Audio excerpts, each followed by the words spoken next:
This one was sent to CornyDriveThru at gmail.com from Carlos in Fredericksburg, Virginia. Who picked up and banged more chicks in the 80s? The Rock and Roll Express or the Midnight Express? Well, I hate to put my own boys in second place, but I mean, that's not a fair question. I mean, there were, I don't know if Led Zeppelin potentially approached the number of willing females that Ricky and Robert congregated with during their time in the 80s. But no, you could say Rock and Roll Express and anybody in wrestling or in life, and there's no comparison. Stan Lane? As an individual, Stan did very well, but the rock and roll sheer volume and turnover was impeccable and glorious to behold. Whereas Stan had standards, and Stan would find a great work of art that he wanted to spend time savoring and studying and making sure that he had gotten all of the enjoyment and edification out of that particular piece of art he could. Whereas Ricky and Robert were out there reading the fucking comic strips, and they went from panel to panel to panel in a twinkling of an eye, and you would not believe the volume or repetition that was incredible. All right.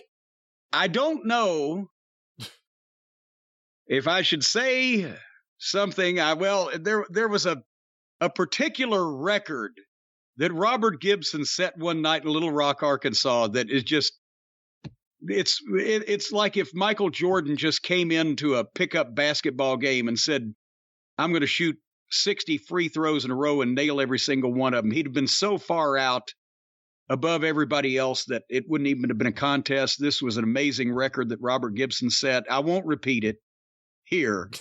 I'm dying to know what this is. I may repeat it off air to you, but it had to do with how many young ladies did a particular thing to a particular thing in the course of one evening in Little Rock, Arkansas. Well, speaking of which, somewhat related, yes or no?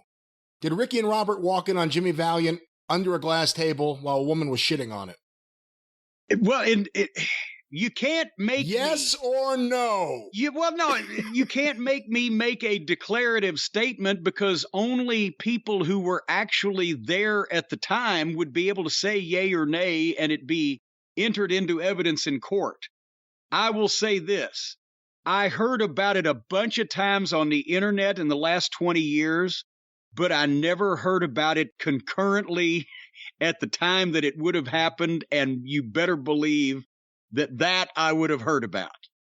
So, and unless Klondike Bill was involved, I discount the whole thing, because that was actually a takeoff on an old Klondike Bill story that he actually legitimately admitted to and was involved in.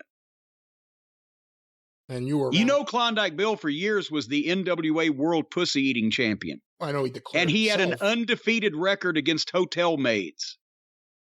See, that back in the old days in the Carolinas in the 60s, they didn't stay at the big Holiday Inn Express chain or whatever. They stayed at the local motels, and the crop of motel maids at that point was no match for the fucking boys. All right. Well, congratulations, Klondike Bill, on your title win. But let's get another question here, Jim. He was proud of it. He used to brag about it for many years. I don't know anyone who heard about it who didn't hear about it from Klondike Bill, so I'm not sure anyone else was talking about it. Everybody heard about it from Klondike Bill.